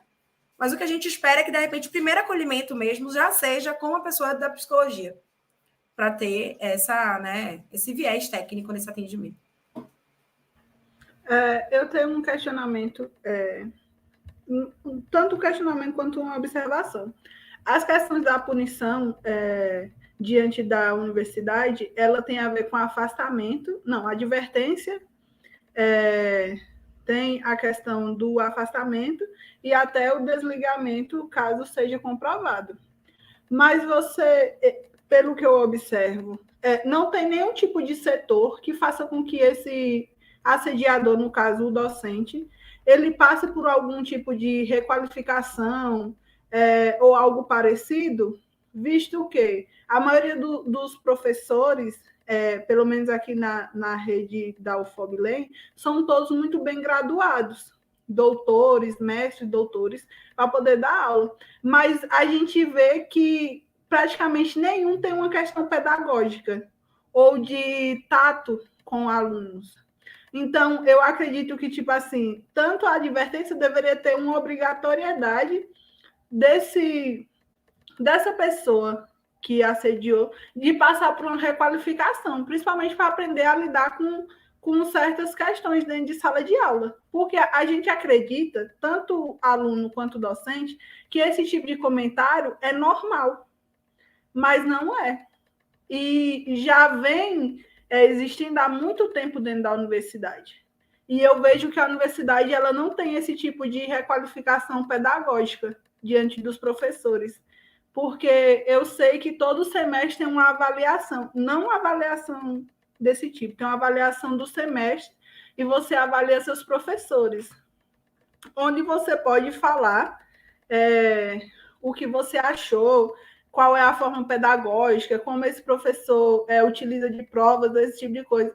Mas eu não vejo, tipo, melhora. No caso, eu não vejo a ação da universidade em pegar essas informações e transformar em algo como uma ação. Visto que até a questão da denúncia não tem você adverte e faz o que depois? Ele vai continuar? Vai fazer o quê? Obrigada, Madalena, pelas reflexões. E assim, Madalena, a gente está aqui junto no desafio de construir a melhor política. E aí, algumas pontuações, né? Primeiro, assim, em relação às avaliações, é porque a gente não recebe... Eu também sou docente. E aí eu não estou aqui passando pano para docente, não, viu? Mas, assim, a gente não recebe... Talvez acho que vocês não recebam feedback, né, das avaliações, mas a gente, enquanto a professor, a gente recebe o feedback do que foi avaliado. E na semana pedagógica, que é aqueles 15 dias iniciais, que é a semana de altos estudos, existem reuniões sobre temas variados que é nesse processo de requalificação. Aí a gente poderia trazer discussões como fazer para que os professores se impliquem mais nesse processo de mudança, como fazer, porque é quase uma mudança de cultura também, né? Como fazer com que essas palestras tratem mais sobre a discussão de assédio, porque estão tratando pouco, né? Não é que não exista, mas é que ainda é pouco para a demanda que se tem. E como fazer com que a gente consiga ter uma implicação que faça transformação. E eu concordo com você. Fiquei aqui pensando, né, que dentre as possibilidades desse início dessa campanha que a gente está trazendo com a Progep e com o Despertar, a gente pode pensar em uma conversa mesmo dentro dessa lógica de requalificação, de tratar sobre assédio. Porque o assediador, que a gente não tem como passar pano, ou a assediadora, também vai precisar de instrução, porque ele vai continuar na sala de aula. E eu concordo com você quando você fala isso. E aí, só para trazer em relação à legislação, a pena de advertência normalmente vem com um TAC. E esse TAC tem, né, múltipla possibilidade. A comissão de sindicância, que precisa indicar o que vai acontecer, mas pode sim ser indicado requalificação, curso sobre o tema, são possibilidades naquele termo de ajuste de conduta. Porque o objetivo da advertência não é só advertir, é também um objetivo pedagógico. Mas é claro que a gente está longe ainda de construir uma política que tenha uma implicação e que a gente consiga, né, sentir a transformação. Esse é o desafio diário, quase. Mas é um processo, né? A gente acredita em campanhas como essa. A minha irmã está estragando tudo aqui em casa, gente. Home office é assim. Vocês já sabem como é que é. Depois de 2 anos de home office, a gente vive isso aqui. Mas a gente entende que campanhas como essa justamente garantem esse encontro, né? É o momento em que a ouvidoria está falando com a representação discente, que a gente pode falar com os professores juntos, né? Conversar sobre isso. E conversar, inclusive, sobre essas implicações, que já era dever nosso saber, e agora falando nosso no lugar de professor, mas que, já que não está acontecendo, que a gente possa aprender para transformar, né? E aí, a importância dessa ação de formação. Alguém perguntou assim, qual é o caminho, né, para poder cortar esse mal pela raiz? Eu acredito mesmo, assim, não é chacota, não. Eu acredito mesmo na informação como caminho de transformação. Se eu não acreditasse nisso, não fazia nem sentido ser professora. E eu acho que a gente ainda tem muito a trabalhar, mas que a informação ainda vai garantir muita mudança dentro da nossa universidade e na sociedade, né? Porque isso termina tendo uma repercussão muito maior.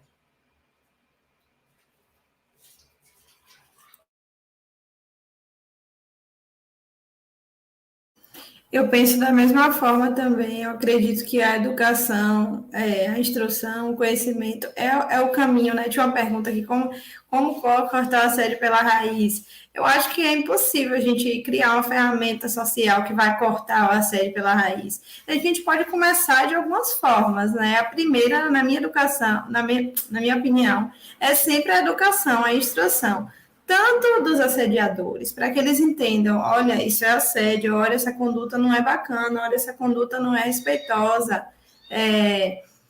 quanto também das próprias vítimas, para compreender, né, o que é que elas estão passando, para elas poderem identificar que aquilo é ou não um assédio. Então, assim, eu acho que a informação é o caminho para que a gente possa, né, fazer algo contra o assédio. Assim, a longo prazo, né, médio e longo prazo, não é uma coisa que vai agora resolver, mas é importante, né, criar esses mecanismos. Quem tem o contato direto com os professores, que a gente está aqui, né, fazendo uma ação, né, que visa a comunidade acadêmica, mas especialmente os alunos.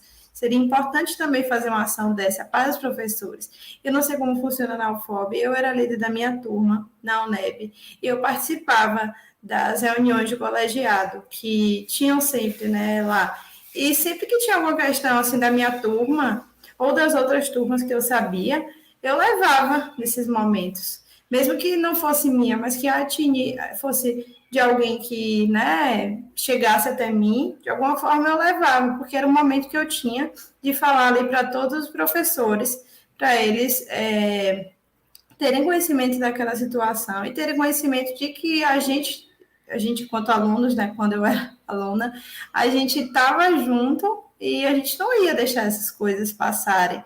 Eu acho que isso é importante também, a conscientização dos outros estudantes, dos outros colegas, de estenderem a mão para uma pessoa que está passando por isso. Se você está vendo que seu amigo, que seu colega está passando por uma situação de assédio, é importante também você ser aquele ombro amigo de acolhimento e até de, tipo, pegar na mão e falar, você quer ajuda? Quer que eu ajude você a denunciar? Quer que eu procure ajuda? Ou, enfim, eu acho que é importante também a gente se implicar, mesmo que não aconteça com a gente vendo a situação do outro, fazer algo dentro, né, do que for permitido para nós, para que essas vozes não sejam caladas.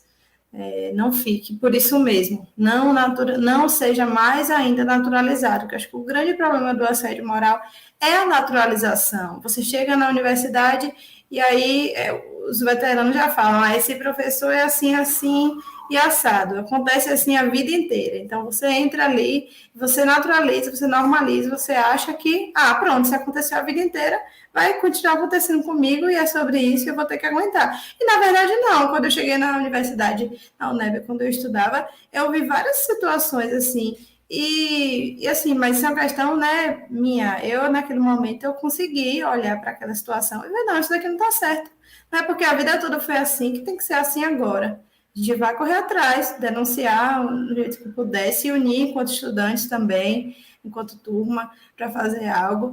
Então, acho que é importante também essa implicação dos estudantes e da postura da própria universidade de chegar junto mesmo com os professores, com os servidores, enfim, de conscientizar, de sensibilizar sobre isso. A gente tem uma pergunta que, até quando a gente vai pesquisar muito sobre assédio moral, a gente já vê mais assédio em relação ao trabalho, né? E essa pergunta é relacionada a exatamente isso, de como conseguir diferenciar a bronca do chefe para um assédio moral. Então, a bronca do chefe, acho que tem a ver com aquilo que eu falei, né, no início, sobre a reiteração das condutas.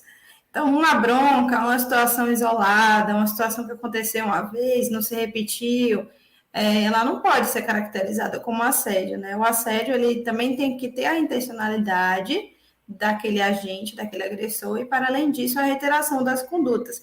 Não precisa ser necessariamente a mesma conduta para aquela pessoa, sabe? Podem ser condutas abusivas diferentes, mas tem que ter uma continuidade, né, uma repetição daquelas segundas para a gente caracterizar como assédio. Então, acho que é uma bronca, uma coisa que aconteceu e tal, um ato isolado, ele não vai caracterizar o assédio, mas uma situação que se torna frequente, aí sim a gente pode caracterizar como assédio moral. Só reiterando, né, o que Maria Eugênia falou, uma bronca, ela é preciso, né? Tem que acontecer, vai acontecer, né? Pode acontecer, na verdade. Mas a frequência que é o que caracteriza o assédio, né? Repetição, muito. E a vítima, a pessoa se sentir humilhada, se sentir constrangida. Então, tem essa questão também do sentimento da pessoa frente à situação. No mesmo segmento da pergunta, quando o chefe já não delega mais funções para aquele servidor, ele fica literalmente no trabalho sem fazer nada, ele pode ser condicionado como assédio moral?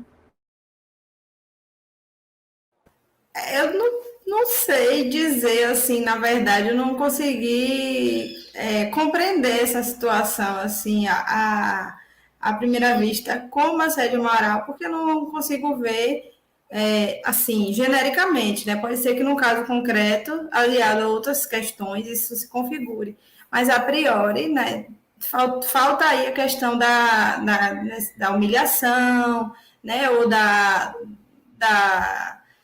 realmente intenção de humilhar, de constranger, de vexar.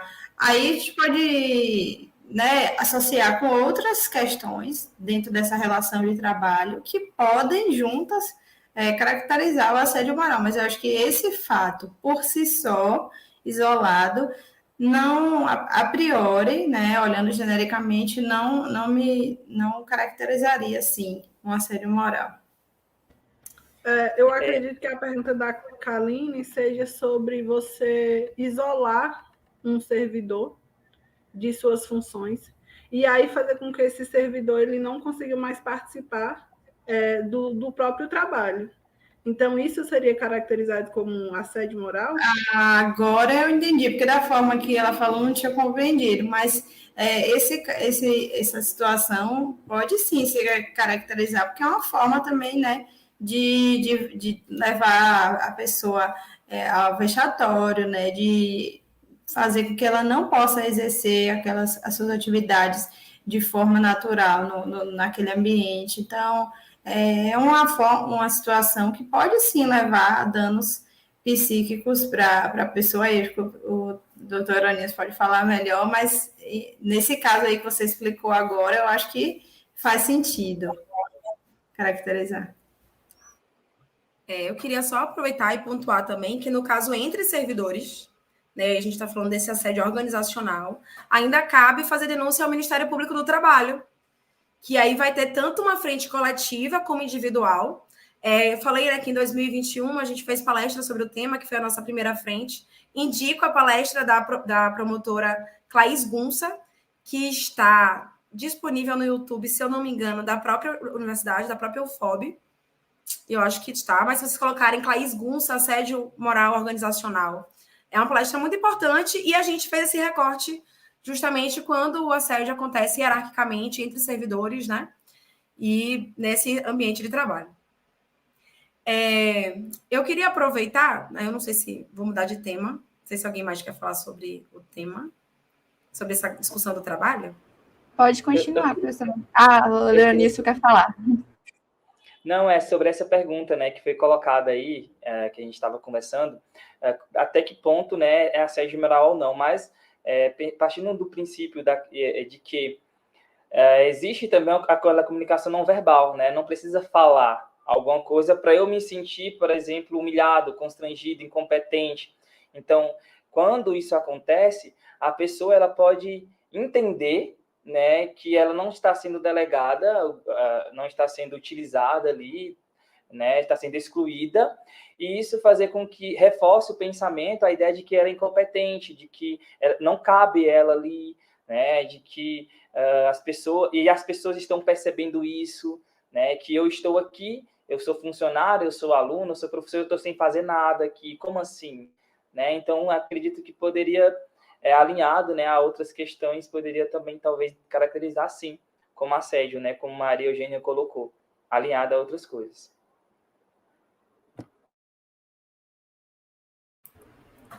Pode continuar, professora Andréia. Gente, realmente, eu vou precisar sair 17h45, que é muito rapidinho, mas eu vi uma pergunta sobre pessoa com deficiência, eu queria só também trazer uma reflexão, né? Alguém perguntou assim, quando é uma pessoa com deficiência, tem legislação específica. E aí eu queria só trazer 2 dados, né? A gente hoje no Brasil tem o Estatuto da Pessoa com Deficiência, que é uma legislação fruto da Convenção sobre a Pessoa com Deficiência, que é o primeiro tratado internacional que foi incorporado no nosso país com status de emenda constitucional, ou seja, ela é muito poderosa, porque é como se fosse a Constituição Federal. E nessa convenção, a grande frente dessa convenção foi trazer a ideia da dupla vulnerabilidade, que é sofrer uma violação de direito e ser pessoa com deficiência, que você é duplamente vulnerável, né? Então, apesar da gente não ter um normativo interno, né, sobre, no momento da violência, a gente até tem no normativo, fala até sobre gênero, mas não fala sobre violência com a pessoa com deficiência. Os normativos precisam ser analisados em harmonia com as nossas legislações, inclusive uma legislação tão forte que tem status de Constituição Federal. E aí, fazendo essa leitura, ao pensar que aconteceu esse assédio e a pessoa é uma pessoa com deficiência, a gente tem que entender que ela tem uma dupla vulnerabilidade e que, por isso, desde prioridade de tramitação a pensar na extensão do dano, que pode ser muito maior, e que isso vai garantir uma implicação na hora da punição, né? Estou falando aqui na esfera administrativa. E era, assim, a pontuação que eu queria trazer para vocês, né? Lembrando aí dessa importância e o cuidado que a gente tem. Eu achei essa pergunta super pertinente. Não queria deixar de sair. Queria pedir desculpas que eu vou precisar sair mesmo, mas agradecer o convite, agradecer o espaço, agradecer a oportunidade do diálogo. Espero que a gente não termine aqui, né? Que a gente continue seguindo com a proposta da campanha, que são os cards informativos, outras rodas de conversa, a importância da gente levar, como a professora Maria Eugênia falou, né? A gente levar isso para os professores e aí a gente poder fazer essa sensibilização de perto para garantir realmente, né, o acontecimento e a efetivação de uma política institucional que é séria, que é importante e que muitas vezes a gente não vê a eficácia porque o silêncio termina sendo a regra. E eu espero que a gente possa, daqui, até que seja um ponto de partida de muitos caminhos positivos. Agradeço aí novamente. Me coloco à disposição. Vocês já sabem os contatos da ouvidoria e o e-mail do Fala BR. Só é gritar que a gente aparece. E no mais é isso. Muito obrigada mesmo, gente. E pedir desculpas aí que eu vou precisar sair. Nada, professora. Muito obrigada pelo seu tempo. Muito obrigada por estar aqui. Foi de grande valia a sua participação. E espero ter novas oportunidades com a senhora. Então, a gente vai passar para nossas considerações finais. Eu queria passar a palavra para a doutora Maria Eugênia e o senhor Nilson para falar mais algumas coisinhas e a gente terminar o nosso bate-papo. Eu queria agradecer pelo convite e, mais uma vez, parabenizar pela ação, porque é fundamental, né, a adoção de ações múltiplas para que a gente possa combater esse tipo de situação, né, desagradável que, infelizmente, ainda acontece em pleno 2022. Então, são essas ações, né, pontuais, assertivas, mas que a gente insista nessas ações, né, não pare por aqui, como a professora Andréa falou, que se continue a falar, continue a debater, continue a questionar, porque é a partir disso que é possível promover mudanças, né, para que o assédio moral ele possa, primeiro, ser reconhecido, entendido e seja dada a ele realmente a gravidade que ele tem e não naturalizado, como costuma ser feito, né, por aí, tanto ambiente de trabalho quanto ambiente acadêmico.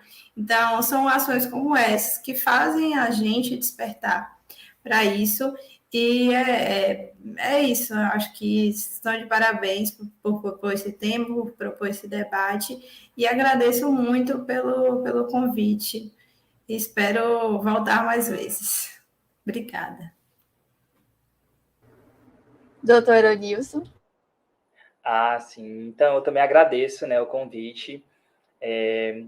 Foi de primeira, me chamou, eu falei, topo, né? Porque eu entendo da importância de se falar sobre essas questões sociais, né? O quanto que isso pode impactar as pessoas, o quanto que isso pode transformar vidas, né? Transformar um sistema que está aí. E vocês, né, também estão de parabéns pela iniciativa, por esse projeto. Eu desconhecia e eu acabei conhecendo, né, tem o Instagram, segui o Instagram e vi lá que tem vários outros assuntos, outras abordagens, né, vocês estão trazendo, né, outros temas que são pertinentes também, que a gente vivencia e que precisam ser rompidos. Pouco se fala, né, sobre o assédio moral na universidade. Quando eu fui pesquisar sobre, a gente vê muito assédio moral no trabalho, né? Tanto é que muitas vezes a Madalena até colocou com uma situação que ela vivenciou, ela nem imaginava que seria assédio moral, e assédio moral. Então, a importância das pessoas saberem disso, ter consciência disso, né? Foi colocado por vocês também que o conhecimento ele transforma, né? É uma forma de da gente conseguir acabar com isso, ou pelo menos diminuir ou tentar acabar com isso, é o conhecimento. E é isso que estamos fazendo aqui, e espero que vocês continuem, né? Estou também à disposição sempre. Eu atendo aqui em Barreiras também, existe, caso alguém precise de terapia, estou por aqui, né? E muito obrigado, tá, pelo convite. Madalena, quer falar mais alguma coisa? Bom, eu queria primeiramente agradecer por fazer parte, agradecer aos convidados, a todos vocês.